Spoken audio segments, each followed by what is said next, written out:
В това видео ще ви представя BMW M5 E60 с легендарният V10 двигател и този брутален индивидуален цвят. Приятно гледане!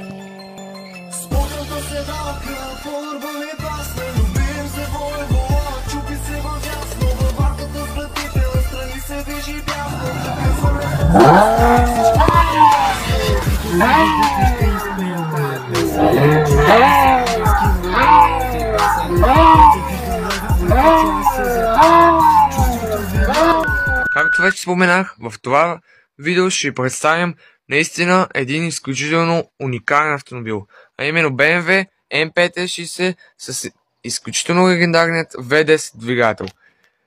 Какво да кажа? Първо, цвета индивидуален, води се бордо, изключително готин, тъмен цвят, металиков. Нека да покажем автомобила отпред. Виждате, оригинално M5, тук нямаме M-кови пакети, бъбреци и така нататък. Джантите, нека да покажем. Джантите са стил 166, 19 отпред и отзад, оригинални за модела. Вече споменахме джантите. Автомобилът е леко снижен, с полусрикови гуми отзад, отпред сме с чисто нови хубави. Дисковете отпред и отзад са вентилирани, размерът е 374 мм отпред и 370 мм отзад. Така, нека да покажем автомобила. Панорамен покрив, четворна генерация, много готини стопове. Автомобилът е от преди фейслифта на E60 с 507 конски сили, 520 Нм в заводско състояние и бруталният двигател. Разработка на Формула 1, двигател и скоростна кутия, а кода на самия двигател се води S85 B50. И днес наистина искам да разбера дали този автомобил с тегло около тон 850 се справя добре. Само да спомена, че тук някъде в някой ъгъл ще изпише колко килограма точно тежи този автомобил. Много ми е интересно как наистина ще се движи този автомобил. Хайде да ви покажа и салона. Така, нека да покажем някои от по-интересните неща, които притежава този автомобил. Първото нещо, отляво виждате километраж до 200 мили или 330 км в час и отдясно оборотомер до 9000 оборота.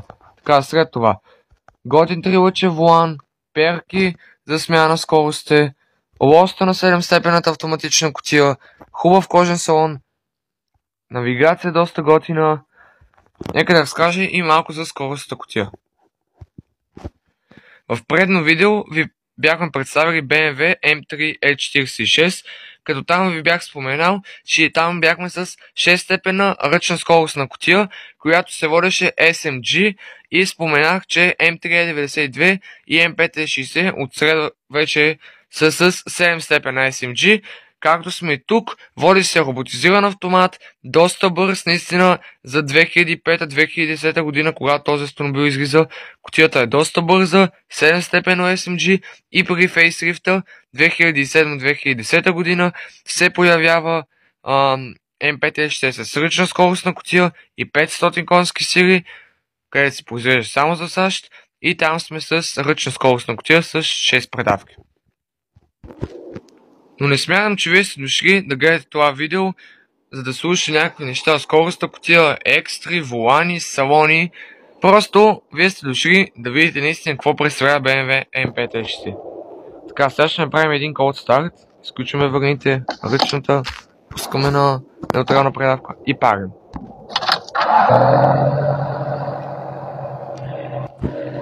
Изчаках около 1 минута и половина да позагрее автомобила, ще му дадем по-късно газ, няма още сега, и нека да потегаме. Пускаме си на D и потегаме.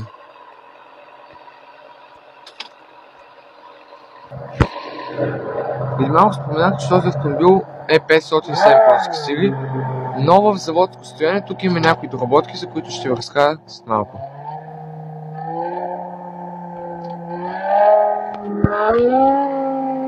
Брутален звук. Отиваме в ръчен режим и сменяме от тези готини пера зад волана. И нека да видим наистина как се правим. Така.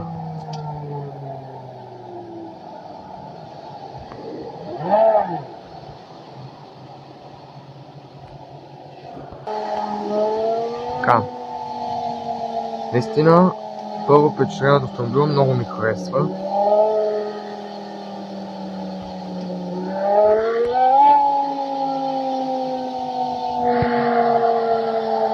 А пък звука не искам да коментирам. Този автомобил подмини 4-5 хиляди оборота, звука става наистина изключително готин. Сега ще направим нещо като потегляне. Разбира се, без да мерим автомобил от 0 до 100. Накрая на какво ще го премерим. Видим как ще тръгнем. Така, ще чакаме в десетката. Кикдаун.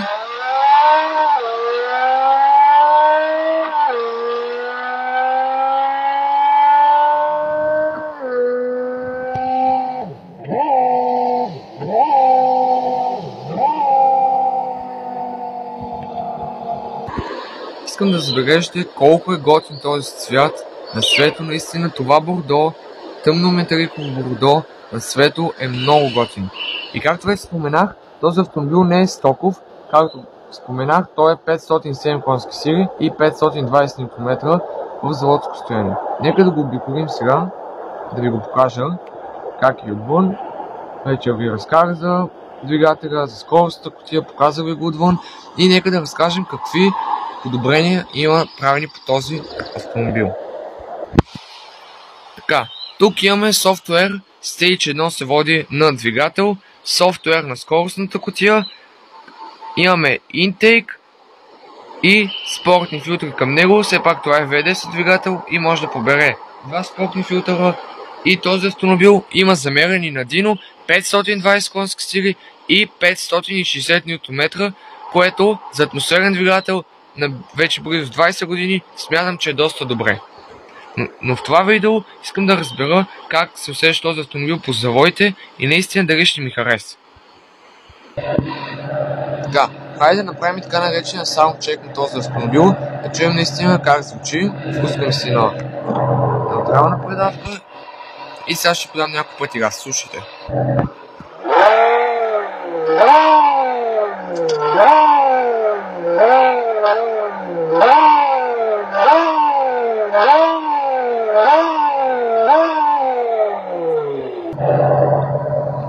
Няма какво да коментираме, звука е просто брутален. И идват моите любими завои. Нека да видим.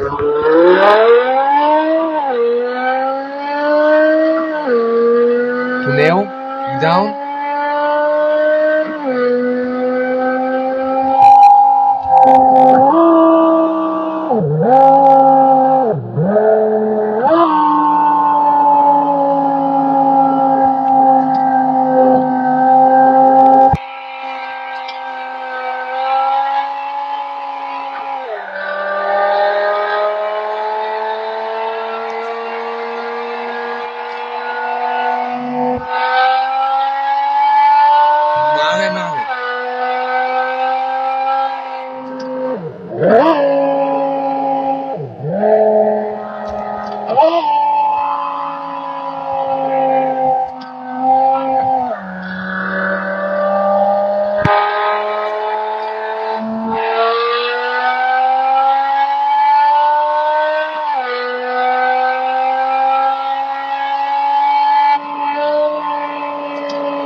натискаш и той не спира да ускорява просто, приятели.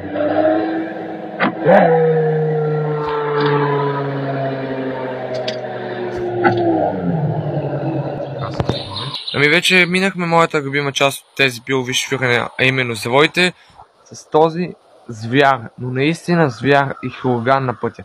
Този автомобил натискаш го и той не спира да ускорява. Все пак това е V10. Само да кажа нещо. Заводски, този автомобил отива до 8250 оборота прекъсвач, а в момента сред софтуера имаме отключени 9000 оборота. 9000 оборота в минута прекъсвач. Просто си представете за какво става на въпрос. Искам да спомена също така, че този автомобил се продава. Ако някой има интерес, нека да им пише на мен и аз ще ви свържа с неговия готин собственик. Ето това е моят TikTok аккаунт. _KPM2 Даниелчо Ще се радвам всеки от вас да ме последва, да хареса клипа и да следи за сторита. Защото, както знаете, качваме всеки вторник и всяка събота, но от колко часа може да разберете само единствено като следите този TikTok аккаунт. Собственика на този автомобил пожела да остане анонимен. Аз, разбира се, уважих неговото желание и няма да споменаваме негови социални мрежи. Както вече споменах, автомобил се продава, който има интерес, нека да им пише на мен и аз ще го свържа с собственика. Ако и вие имате готин автомобил, който смятате, че ще се хареса пред широката публика, свържете с мен. Или ми пишете тук по този клип долу в коментарите, или на лично съобщение в моя TikTok аккаунт, който ви покажах преди малко, или ще остава линк долу в описанието.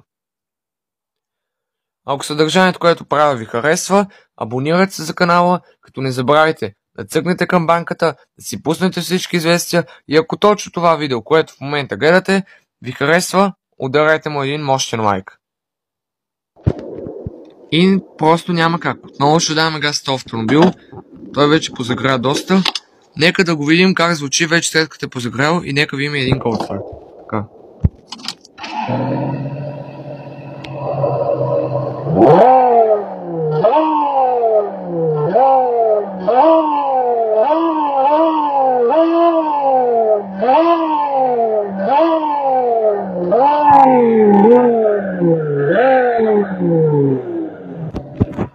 Звука просто е изключително феноменален наистина. Като от Формула 1.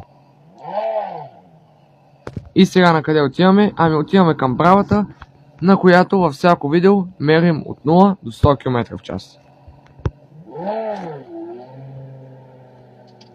Така.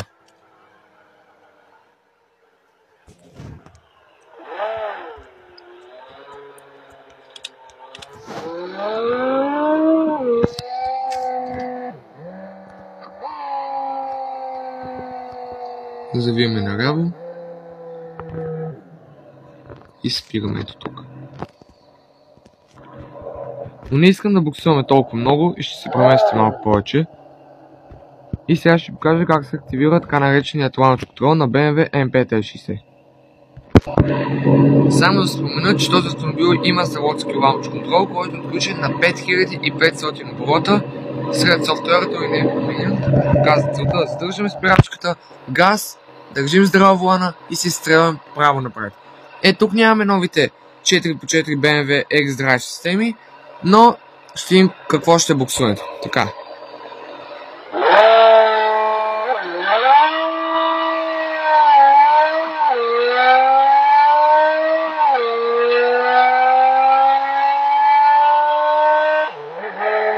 И спираме.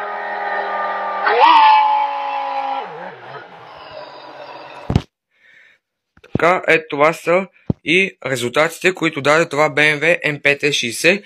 Както споменах по-рано в клипа, автомобил е с някои подобрения и в момента имаме мощност, която е замерена и на динотест. Автомобил е 520 конски сили и 560 Нм.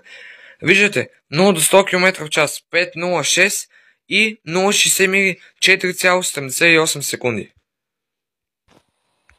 Ами смятам, че това е едно много добро време от 0 до 100.